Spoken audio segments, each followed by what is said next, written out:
Hello everyone, welcome back. My name is Trevin Morgan. Today I'm going to be talking about real estate versus stocks.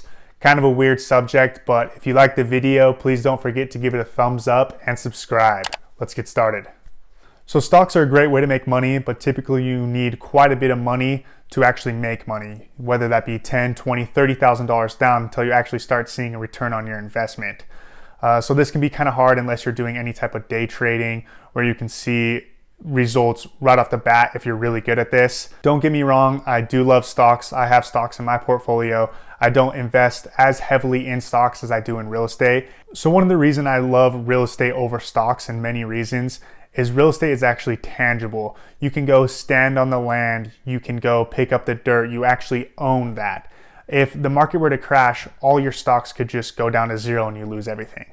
But if a meteor just hits your home and you lose everything, you still have the land, and the land is still growing and it's still making money.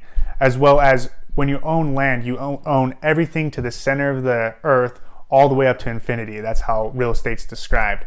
So by owning something, it's actually tangible and you can go touch and feel it. And if the market were to crash, you actually still own the land. So one of the reasons of why I'd pick real estate over stocks is because real estate's equity is growing like crazy. In most states and cities, depending on where you live, it's typically growing at a rate of 10% per year. So if you buy a home at $200,000, you gain $20,000 in equity in just 1 year. And you probably only put either 3.5 or you only 5% down on that home to make that $20,000. Another great thing about real estate over stocks is stocks you can really only make one source of income. It's just whether it rises or falls. And real estate, you can make so many sources of income.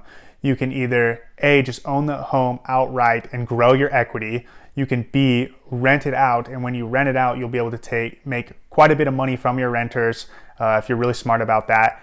And then C, you can actually flip it. And when you flip it, you'll be able to make a profit that way. So you can flip it, rent it, or just gain equity in your own property. And this will be able to help you out and make a substantial income than just one stock or two stocks, or if you have quite a bit of money in diversified in any stocks, you'll be able to kind of make more in real estate for putting less into it.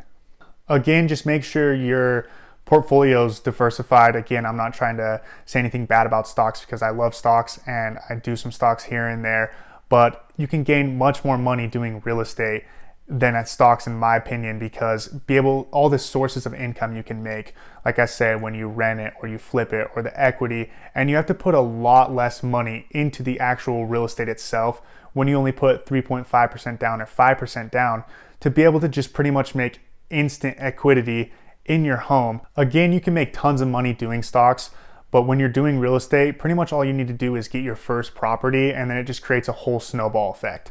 So once you get your first property, you can get your second, rent that one out, get your third, rent those two out, get your fourth, rent those three out, and you can just pretty much create the snowball. And then all three of those homes are gaining equity.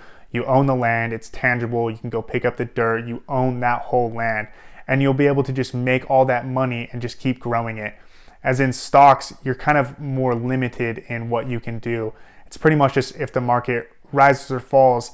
And another thing about stocks too is you're kind of relying on other people to make you money, because the more people put into that specific stock that you have, that's when it rises and falls. So if tons of people just pull out or they don't make their quote or anything, then the stock drops a substantial amount and you lose all that money.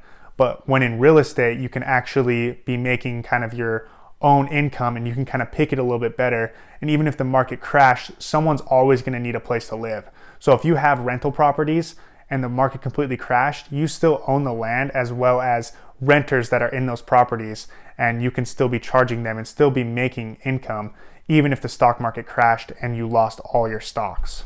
If you guys have any questions or comments or concerns, please leave them down below. I'd love to see what you guys think about this matter of real estate versus stocks and which one you've found to work the best for you, or if you haven't done either, of what research you've done, and if this video helped out in either way to kind of help you guys pick which one to kind of lean more towards going forward with your bigger portfolio and investment. Again, if you have any questions, please leave them down below and I'll get back to you as soon as possible. Thanks so much, guys. Have a great one.